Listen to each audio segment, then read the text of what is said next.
My name is Dr. Ellie Hart. And my name is Dr. Ezra Green. Yeah, so both of us were former gymnasts in college, and both of us unfortunately had a ton of injuries. And though we each received amazing care from our medical providers, we felt like we were always missing this gymnastics-specific component. So I myself actually started a practice at Boston Children's Hospital called Gymnastics Medicine. And with that practice, I started noticing that we were missing educational information, we were missing research, and I said, well, how can I help this? What can I do that's differently? And so there was the idea of gymnastics medicine, education, and research. So I really love that a lot of the medical providers are very attentive. They kind of give the gymnast a second to kind of, reorient themselves, and then they're, approaching the podium. I think some things that I notice in all medicine as we are covering major events is we really do need to have like an established emergency action plan.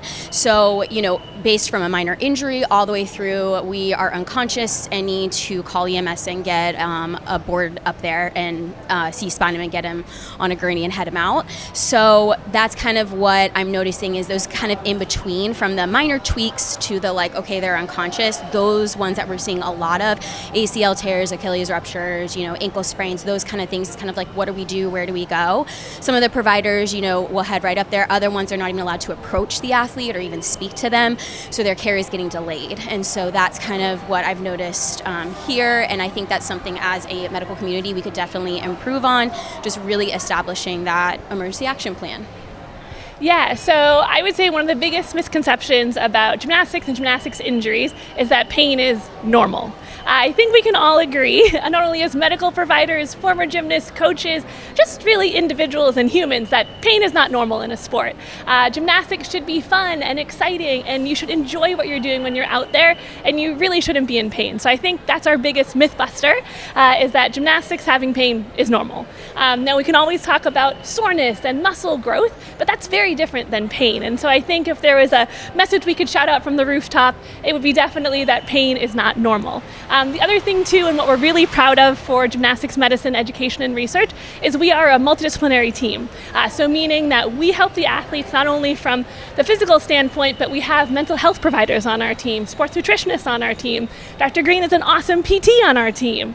And so what's really great is understanding that gymnasts need a collaborative and multidisciplinary approach, not just one provider, one person, but a team helping them succeed. It is important to establish between pain versus soreness. And I think that is very hard for a child to really comprehend and be able to kind of verbalize, especially to a medical provider. So I always say if it's lasting longer than 3 to 5 days and you're looking at 2 weeks here, it's probably time to see a medical provider, because that's usually when that DOMS or that delayed onset muscle soreness has ended and now we've entered into an injury phase and it's time to see a medical provider. I think communication is also huge. So it's not something where we're all talking at the athlete. I think it's something where, yes, we communicate to the athlete, the parent, and then as medical providers, we need to communicate with each other and kind of close that loop so everyone's on the same page so we can provide the best care for our athletes. Tons of areas of research needs to be done in gymnastics. Our whole name is Gymnastics Medicine, Education, and Research. So we see that there is a huge need for that. I think something that's maybe a little controversial, we're having a lot of research on Achilles tears. But actually, if you look at the true research and the injuries that are happening, it's actually ankle sprains are number one, followed by knee internal derangement, such as an ACL tear or meniscus tear. So I actually think we need to do more research on the most common, right? How do you help the most people with the most common injuries?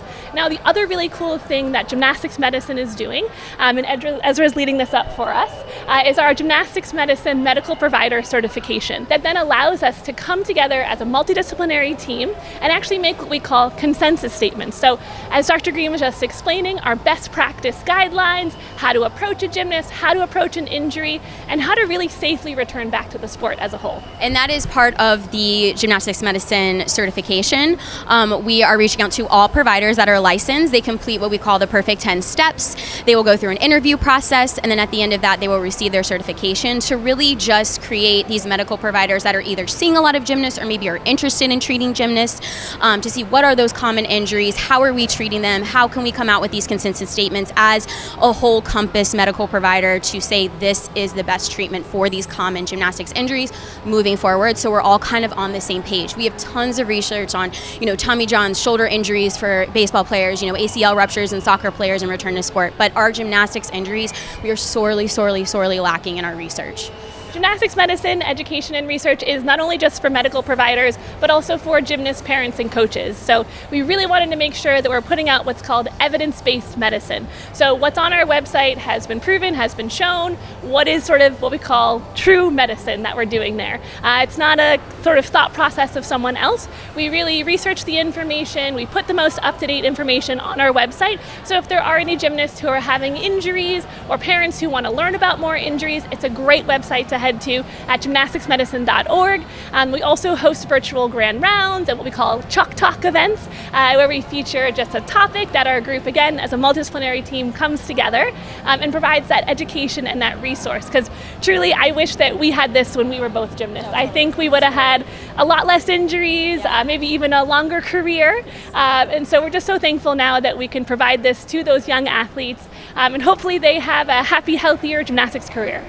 We get a lot of questions on how do I find a certified, medical provider, somebody who understands gymnastics near me. So on the website that Ellie was talking about, gymnasticsmedicine.org, we have a certified provider link there, and you can search by your state, you can search by your country, because we have out-of-country medical providers as well, and that's how you can find a gymnastics specific medical provider near you.